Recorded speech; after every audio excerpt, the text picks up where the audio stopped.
Hello everyone and welcome to another video, and today we're going to talk about the month of August because the month of August is gone from being something that I was not excited about to something that I was very excited about to something that I'm very nervous about.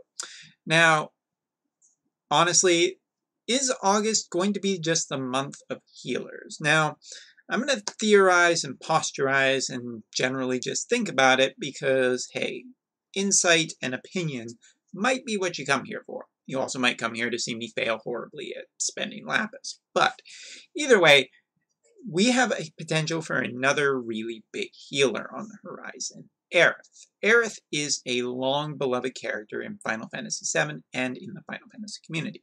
She's very popular. She's one of the favorites. You know, there's a lot of people who like her. So now that she's coming to Brave Exvius, there's a really good chance that she will be an amazing healer. However, Alan didn't really talk a lot about her kit yet, and that kind of makes me nervous, but also kind of makes sense. What do I mean by this? Well, the second half of the stream last night was very packed with information, not only about the characters, but also about the events, the free stuff, and as well the version update. Now, that could have either been used as a distraction, or it could have just been used as the fact that there wasn't enough time. Aerith could be bait. She could be an amazing character. But in the month of August, I think there's something a little bit extra to consider when you're spending your resources, because not everybody can just throw, 100,000 lapis at the problem until you finally get the characters you want. Quite the opposite. As a matter of fact, most people can't. So let's consider a strong possibility for August. Now, nothing has been confirmed yet, but currently right now on the JP side, we have the Octopath banner. Now, the Octopath banner is a pretty damn decent, solid little banner, but out of the 8 characters that are in Octopath, we're only seeing 4 so far, and the characters that they left out, well, there's a character in there called Ophelia. Now, Ophelia, and I believe I'm saying that right, is a healer. So, in recent history of Brave Exvius here on the JP side, if you don't know, basically there has been seemingly what we might call bait characters. And what do I mean by bait characters? I mean that they are sold on nostalgia, they are sold on us wanting them, and then we find out later that the limited time characters, the characters that we can't just UOC, are actually the better characters. Some of the examples that come to mind more recently would be Jet and Faye and Satan, not Axstar, because Axstar is better. See, I can work one of those into any video. Anyway, what else? I believe, I had this in my head. Yes, Ellie and basically any other mage that has come along. Golbez and Ultima, while both of them are absolutely top tier mages, yeah, I gotta give it to Ellie still being more than likely the strongest, with only the problem that her biggest chaining is locked behind an element. But if that element is free, then yes, Ellie is just considerably the stronger. So, there has been kind of a trend recently where limited time units are more powerful, not only in character kits, but also TMRs as well as super TMRs. So here we are, now we're coming up to a potential another instance of this happening. Now, Aerith, the only thing that we saw from her last night was the fact that Aerith has Great Gospel as her limit burst. It was very clearly Great Gospel, which means that it will be a healing limit burst. I think there's very little doubt that Aerith will be a support / healer, and probably a top tier healer as well. So let me talk about the 2 issues that could happen this month with Aerith. Number 1, and the most obvious one, is that we could see Octopath Part 2 show up at the end of August, and Ophelia could be there. Now, Ophelia, if she's a limited time unit, Alan could make her the better healer. It would definitely be a dick move because we want Aerith to be absolutely amazing. Aerith is one of the healers that I wanted to be top tier. The other healer I wanted to be top tier, we'll talk about her in Part 2 of my thoughts on this. But I decided to take a look because I haven't played Octopath yet, but let's take a look a little bit about her. So she's a cleric, she can use staffs, she has heal wounds, holy light, shattering veil, or sheltering veil, sorry. Shattering veil would be something opposite. Luminescence, heal more, reflect veil, revive, Alfric's auspices? Anyway, persistence, inner strength, evil ward, and saving grace. Now, let's break this down, because honestly, when it comes right down to it, the thing about the cleric staff, or the cleric class, looks like it is a combination of doing light damage as well as healing HP. So basically kind of what we knew. You know, holy spells probably have some light damage spells, as well as HP regeneration to the allies. But the other thing to note is that she does have revive, and revive is to all enemies. So there's a good chance Ophelia will have an AoE revive, something that Folka is missing from her kit. The other thing to note is she actually has a saving grace, which allows her to heal above the HP limit. So that makes me think that Ophelia will probably have HP barriers. And the only other healer I know that has HP barriers is, I think, Ayaka can give HP barriers, and maybe Aiko. But either way, we could see her as being a top-tier healer that can also grant an HP barrier on top. Now, that'll probably be her cooldown ability, but it is still something to think about. Now, other than that, looks like she has some support for defense, as well as a way to give an ability for 3 turns to use any single allies to get 2 goes. Now, I don't know exactly how they would work that in, but Ophelia looks like she would just be a healer with some HP barriers. I don't think there's nothing in here that really screams, give her stop resistance, give her charm resistance, or anything like that. She may get it naturally just as a bonus, but I don't think she'll be able to heal, stop, or charm. Now, honestly, this just makes me kind of question about, you know, what this could be, what it, you know, like, is the chances that Ophelia is going to be better. And that brings me to Aerith's kit. What do I think Aerith's kit is going to be? Well, honestly, I think her limit burst will be a full HP and possibly a full MP heal too, and maybe cure all status effects.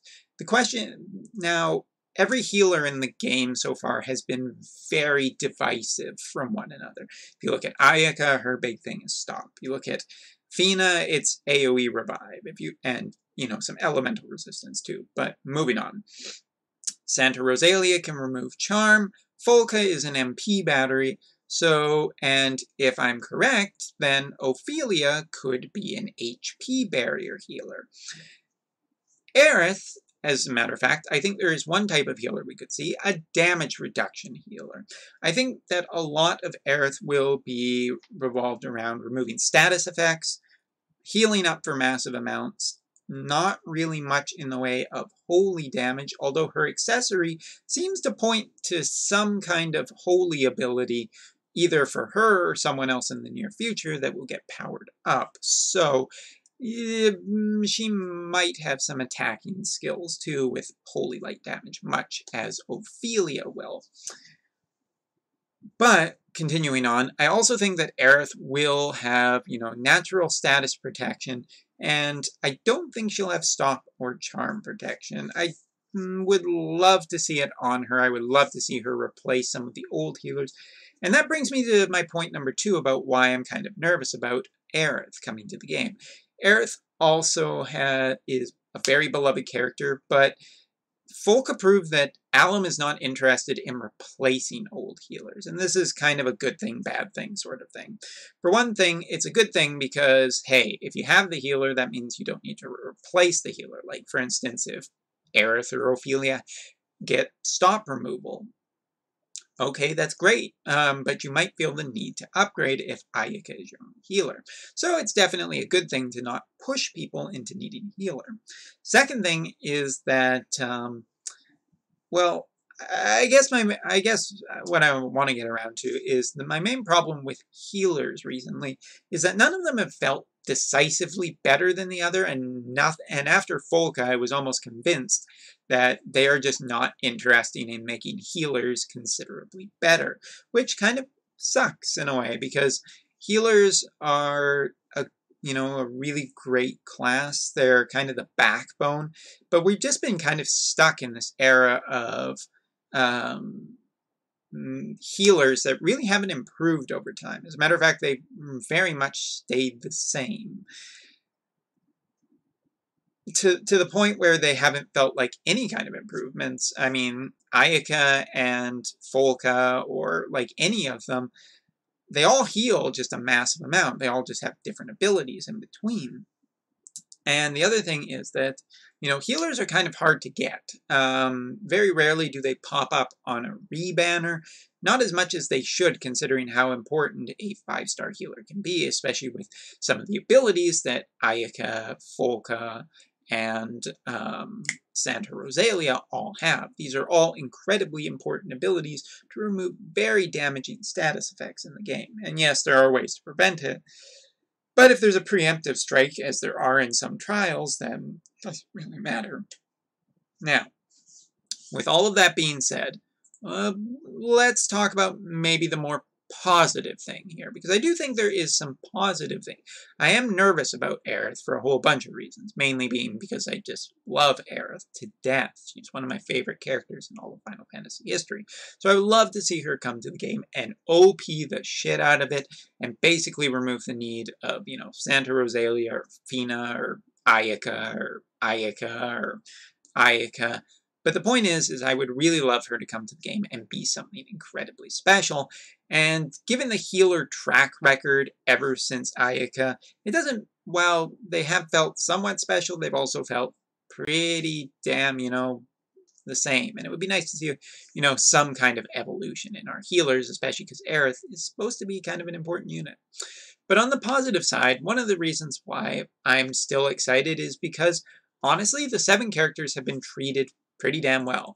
Now, Cloud, obviously one of the oldest characters, but still an incredibly high attack, an amazing super TMR, one of the most fundamental TMRs in the game for attackers currently at the moment. Cloud is definitely worth his salt, so to speak. He is just a powerful unit, and I think he still is. I think his limit burst is still pretty damn strong. Even if it only does chain by itself, it's still something worth noting. The other thing is Sephiroth, even though people complain about, not being able to true dual hand because he only uses one weapon in the game, so that's the only way things can happen. Anyway, the point is that Sephiroth was the strongest the strongest dual-wield character in the game. And now that he's become, with his enhancements, it's very clear that there's still a lot of love for Sephiroth out there from the Alum team, because Sephiroth is now one of the top-tier damage dealers. He has dual casting of his abilities. He can get triple cast. He has a lot of chaining options, and he chains with everyone, and he has really generally all-around pretty damn high stats, all things considered.